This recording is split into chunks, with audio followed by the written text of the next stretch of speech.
a little bit about myself. My name is Jeray Miles. I'm here because I am a boss lady, and I bet you are too.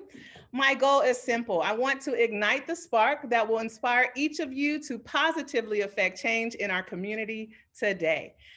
She, her, me, Jeray Miles, bringing you connections with young leaders. All right.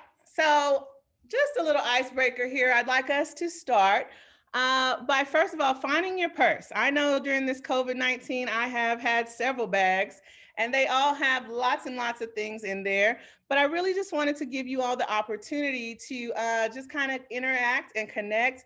I know this is a virtual conference, but I am excited to see you and see what's going on here. So, we are going to play a game.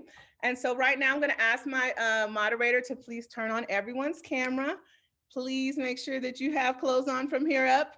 And go ahead and find your purses, ladies. Go ahead and find your purses, your backpack, your Barney bag, whatever you have all your items in, please find that.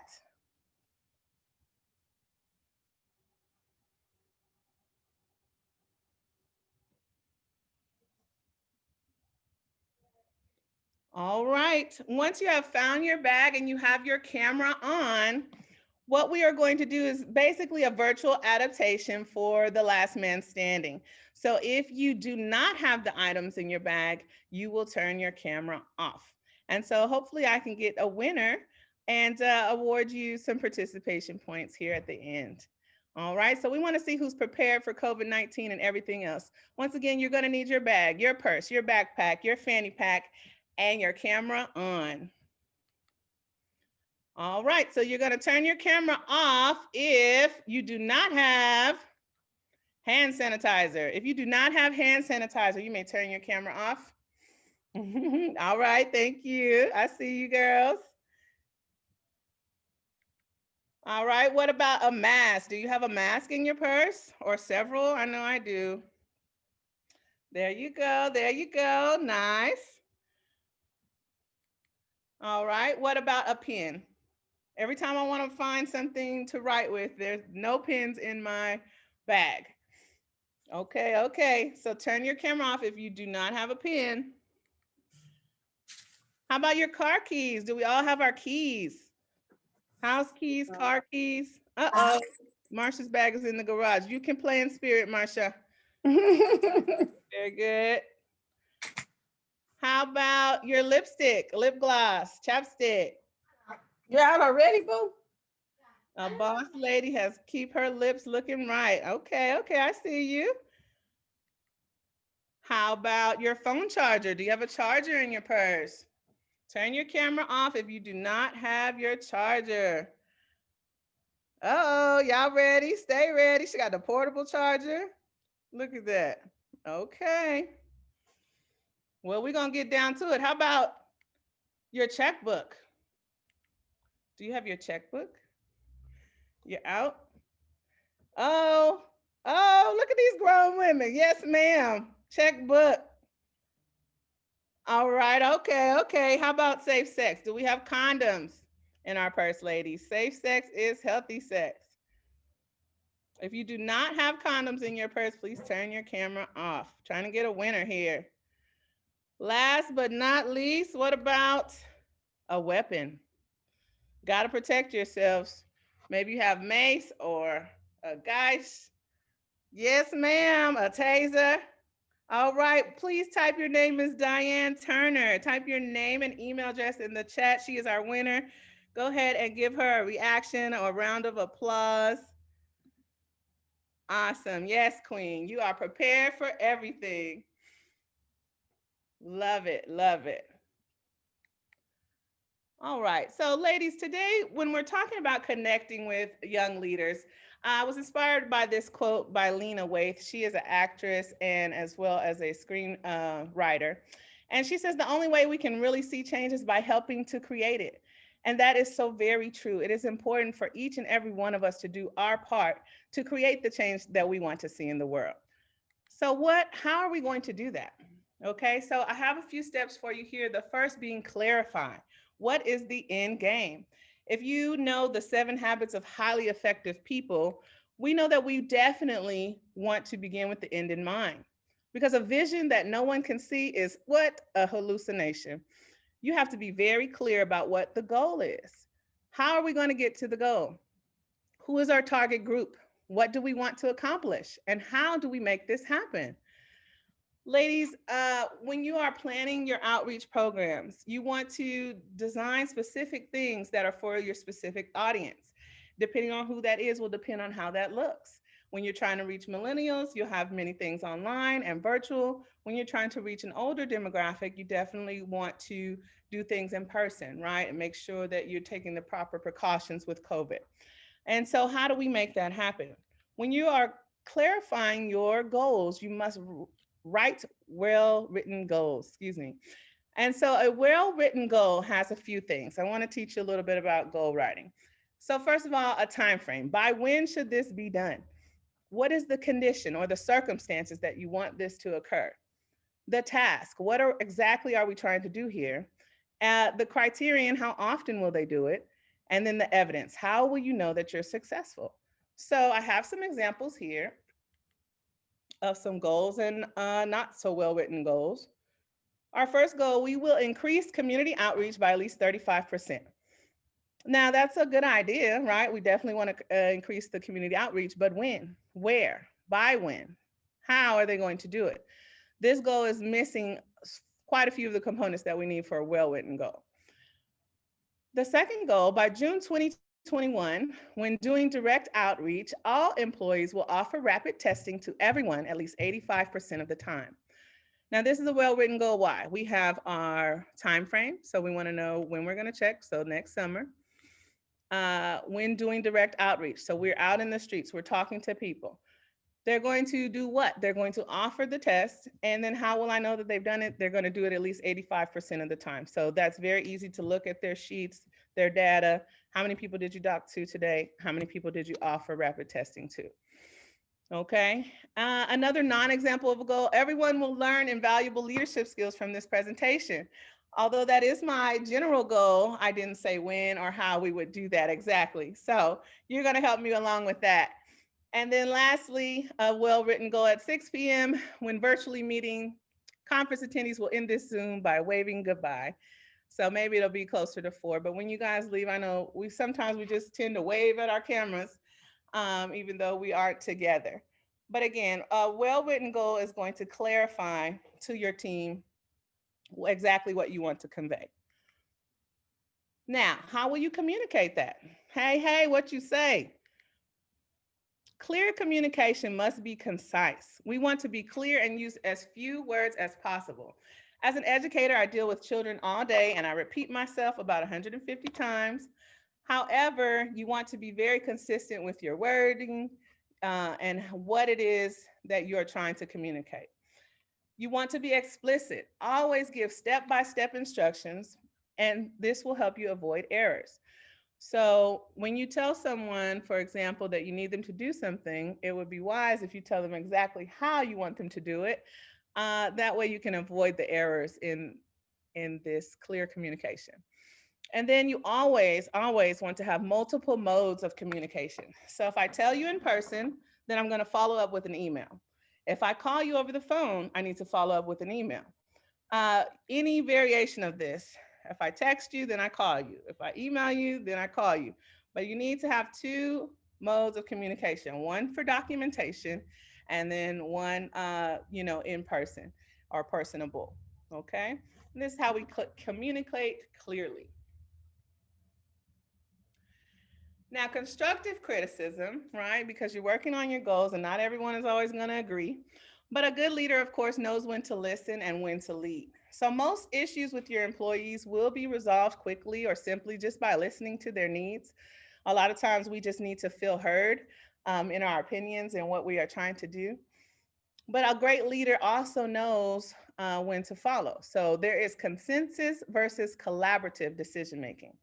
When you're talking about having a consensus, you want everyone in the room to put their input and we come to a majority vote and this is what we'll do. When you're talking about collaborative decision making, you get everyone's input and you then decide based on everything they've given you what will work best for your team. And so again, both of these strategies work really well. It just depends on your group and what your needs are. So again, going back to your goal. Now, there are three ways to interact with your clients. Again, with communication, especially right now with COVID-19, everything is socially distanced and online. So you want to have a strong social media presence.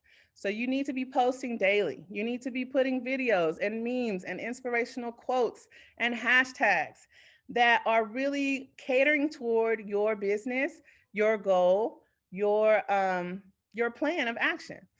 Now, that social media post needs to also match your website. Your website should be user friendly and informative. It should be easy to say and spell so that you can tell it to people quickly and have them find the information that you're trying to give them. Now, a lot of young people say, do we still need to print flyers? Well, yes, you want to have printed materials that match exactly your website, match exactly your social media, because this consistent branding with your internet presence is going to give you high traffic. So everyone is going to see your website on the flyer, then visit your social media pages, and everywhere they go, they should see your brand, your logo, and your mission. Okay? Next, we want to connect. How are we going to put unity in the community? First of all, ladies, you know, as Black women, we love to tell it like it is. You have to speak your truth, authenticity, and consistency. What does that mean? Be yourself. No one likes fake people. So if your story is worth sharing, then share it. We here are writing our own stories today. And people are going to buy from people that they like. I know that most of you are providing services, but it really is still a salesman type relationship where you want the person to trust you. You want them to come with you to get tested, right? You want them to carry condoms in their purse. And so, how are you going to get them to do that? You have to trust. You have to build that relationship, create that buy in. Okay. And definitely don't give up at the first no. And then offer if then compromises. So if I come back tomorrow, will you come get tested with me then? Or if I put these flyers right here, will you pass them out to everyone who comes through your door today? And just working with your community to get to those overall goals. So I have some tidbits here. My first real job, I worked in telemarketing, and they always told us to mirror our customer. Mirror our customer. Well, what does that mean? If you're dealing with someone who's elderly, you talk very slow. If you're dealing with a New Yorker, you got to spit it out quickly. And so just really showing them that you are just like them. So you want to relate, but not in a fake way. And then when you are speaking your truth and being yourself, then they are more likely to engage with you. Next slide.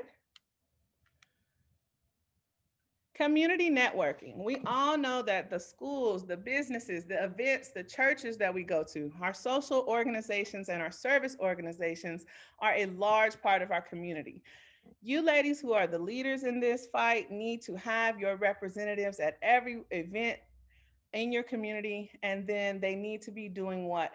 Giving that clear goal, giving that awesome communication about what your mission is. Every employee needs to know an elevator speech. That means they got 30 seconds to a minute to tell them what you're all about. And they really need to have those points down. You can have a meeting to go over this so that everyone is clear on what our mission and our goal is. And if our mission and our goal is to lower the amount of infections among Black women, then we need to know how are we doing that. Get it out there clearly. And then you definitely want to create meaningful experiences. So after you have communicated clearly, you are out there doing your outreach, you're sharing with them. We want opportunities for intergenerational dialogue. So what does that mean? Different age groups of women coming together and sharing their knowledge. There is wisdom that you cannot get from Google, and you have got to talk to your elders to get it. The young people, we are more tech savvy. We are available to do things quickly. We have the desire to do the work. And this is where you really want to try to create an experience that's going to last longer. So don't say, you know, we're doing free testing, come over here. Maybe disguise that part, or lead them in with a different experience. Right now in the Houston area, actually all over the country, trap and anything is popping. Okay, so trap karaoke, trap bingo, trap and sip. We've got sip and see, and sip and paint. And so you have all these events where women are getting together in person or virtually, and where it's going to be an excellent opportunity for you to again get your message out and communicate. So have that event, create that experience, and then come in with the information. People are going to be more willing to receive it from you, and after they've had fun, right? Or maybe even a few drinks, right? All right. I have a challenge for you. I want to know what are some of the challenges you are currently facing. What do you wish, excuse me, that others knew about you and your organization? My facilitator has dropped a link in the chat if you want to click on that so that I can see and interact with you guys about what your challenges are. And hopefully by the end of my presentation, I'll be able to address some of those challenges. So go ahead and use the link in the chat. We got about 3 minutes and I want to see where you are.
Right, I'm seeing some good responses here.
Five, four, three, two, one.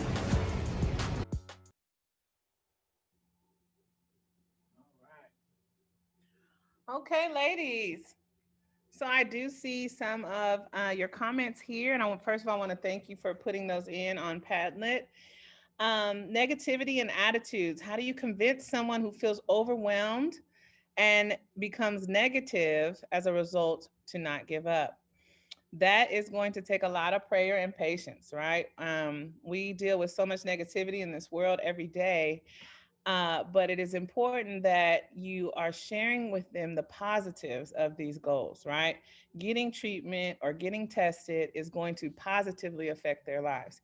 And then it's your job to show them how, right? And so when you're feeling overwhelmed, take that moment, right? Just to remind yourself of your goals and why you do this. Okay, overcoming setbacks. How do you get people to understand failure is a part of life? Ooh, that's a good one. Um, well, you have to show them some examples, especially with young people, right? We want everything right now. We want to win the first time. We want $1 million and we don't want to work. So it's very important that you show them, hey, nothing was built in a day, nothing worth having comes without hard work. And so, really teaching children or young people the value of that is especially difficult, but you have to put those points where you check your goal. Are we making progress towards this goal? And every time you're making progress, I'm going to reward you. I'm going to give you some positive feedback. I'm going to show you that it's worth this path that you're on. Okay? And so again, with the women that you are working with, you want to every milestone, every new client, we're going to celebrate that, right? um, just to show people that you're happy that they're there. So genuine and authentic communication. All right, a lot of us are stressed out from working from home and balancing home work life. I have no answers on that, which is why I'm presenting from my job, so that I don't have to deal with that right now. We It is so hard in COVID. I think we have all really seen the challenges that it brings. Trying to understand, how to balance it. And again, I would just say when you are feeling overwhelmed, take that moment and go ahead and do whatever it is you need to do for yourself to feel better. Right now, mine seems to be wine in the evening. But yeah, turning off your laptop, putting away your phone, and really just connecting with yourself and then getting back to what you have to do, right? So, because we can't keep pouring into others if we have nothing to give. So, you got to give to yourself first, ladies. All right. So, thank you for that. I will address some more on Padlet later on after you guys get a copy of my presentation. All right. My last couple of points here, you definitely want to collaborate, right? We are better together. How are you going to build this team? Well, you have to know the strengths and the areas of improvement for yourself and others, right? So, knowing what you're good at and knowing what you're not good at, right? And that way you can disseminate. Okay. So, someone who's very good at making flyers, you're on flyers. Somebody who's not so good at talking to people should not be in the outreach program, right? So, finding what your team does best. You definitely want to manage your timeline. So I know when everything is due, but you don't know when everything is due. You think, you need to let them know a fake deadline so that you make your real deadline. I think that works best. Okay. And then offer consistent praise and feedback. I did speak about this a little bit earlier. Every time someone does something that you want them to do, you need to praise them.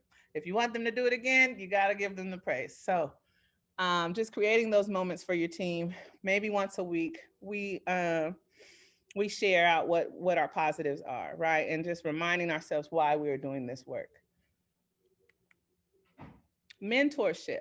Everyone needs a mentor. A mentorship is a mutually beneficial professional relationship. So the mentor is not the only person giving, right? The mentee also needs to give. And I learned this in Lean In by Sheryl Sandberg, where she discussed that most women want to help other women. However, if you're the only woman in the room, it is a bit overwhelming, right? And so, what you want to do is ask them, hey, what can I take off of your plate? What do you need help with, right? What is one big problem that I can solve for you? And then this woman is going to be more willing to work with you, right? Because she can give you her biggest problem, her biggest headache. And now you guys are building a relationship because you're working on that for her. And if you fix it, oh my gosh, she's going to recommend you for everything, right? And then also you want to diversify your mentors, right? Because as Black women, I know we tend to be in our community and help one another. We have aunties and grandmas that we talk to and we go to when we need advice, but you also want to learn from others, right? Because that's what America is about, is getting everyone's input, right? And so maybe these other people have a different perspective of how you can still do your work in our community. And so that's very important to diversify those relationships. Lastly, growing your network. You want to sit on other boards as a contributing member, right? Just be there. Create a landing page to automatically collect emails. So again, going back to your website, when they first click on it, they should be required to put in their information, and then that way you got them. And then you can always communicate with them as you have new initiatives and new programs come up. And then everyone at this conference should have each other's contact information. I hope that I can stay in touch with each of you.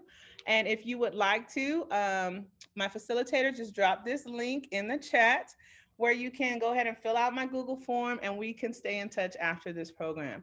I want to hear about what you're doing. I want others here to hear about what you're doing. And we can't build our network and stop the spread if we are not connected.